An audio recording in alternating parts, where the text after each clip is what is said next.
Good morning students. आज हम पढ़ेंगे द्विगु समास। द्विगु समास की परिभाषा है जिस समास का पहला पद संख्यावाची विशेषण होता है और समस्त पद समाहार अर्थात समूह का बोध कराता है, उसे द्विगु समास कहते हैं। द्विगु समास में भी समास की तरह ही, सामान्य समास की तरह ही दो पद होते हैं, पूर्व पद और उत्तर पद। जिस प्रकार हमने कर्मधारय समास में विशेषण विशेष्य कर्मधारय समास पढ़ा था, उसी प्रकार द्विगु समास में भी विशेषण विशेष्य ही होता है। परंतु द्विगु समास में जो पहला पद है, विशेषण है, वह जब संख्यावाची होता है तो वह द्विगु समास में माना जाता है। और कर्मधारय समास में जब हमने विशेषण विशेष्य कर्मधारय समास का भेद पढ़ा था, उसमें पहला पद विशेषण या दूसरा पद जब विशेषण विशेष्य होते हैं तो दोनों ही संज्ञा होना चाहिए, पर द्विगु समास में जब विशेषण संख्यावाची हो तो वह द्विगु समास होता है, कर्मधारय नहीं होता। बस यही अंतर है द्विगु समास और कर्मधारय समास में। दोनों में ही दो पद होते हैं, दोनों में ही संख्या विशेषण और विशेष्य संबंध होते हैं, पर द्विगु समास में पहला पद जो विशेषण है वह संख्यावाची और कर्मधारय में पहला पद संज्ञावाची होता है।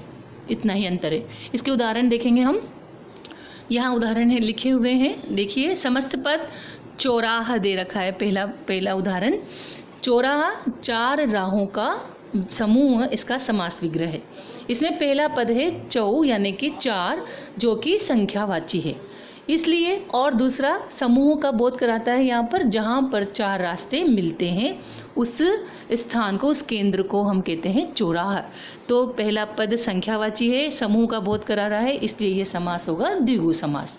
नेक्स्ट है त्रिभुज, तीन भुजाओं का समूह। यहाँ पर भी समाहार यानी समूह का बोध हो रहा है। और त्रिभुज, त्रि जो शब्द है वह पहला पद संख्यावाची है, इसलिए यह द्विगु समास। नेक्स्ट है नवरात्रि, नव अर्थात नौ रात्रियों का समाहार यानी समूह। तो यहाँ पर भी जो नौ है वह संख्यावाची विशेषण है रात्रि शब्द का, और यहाँ पर भी समूह यानी समाहार यानी समूह का बोध होता है, इसलिए यह भी द्विगु समास है।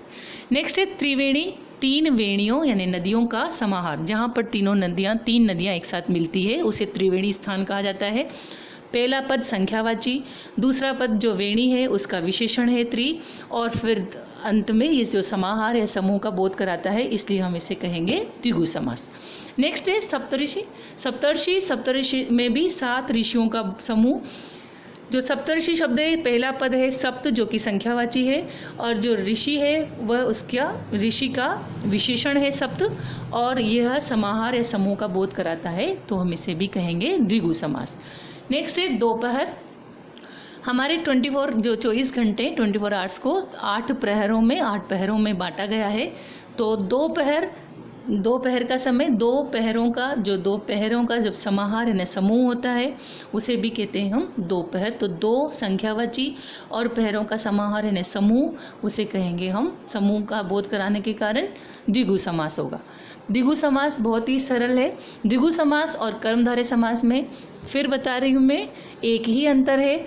दोनों समासों में दो पद होते हैं, पूर्व पद और उत्तर पद। दोनों में विशेषण विशेष्य संबंध होता है, पर द्विगु समास में पहला पद विशेषण जो है वह संख्यावाची होता है, और कर्मधारय में पहला पद संज्ञावाची या विशेषण जो पद है वह संख्या नहीं संज्ञावाची होता है। द्विगु समास में समाहार का बोध या समूह का बोध भी होता है। इस प्रकार से ये द्विगु समास है, और द्विगु समास के उदाहरण हमने लिखे।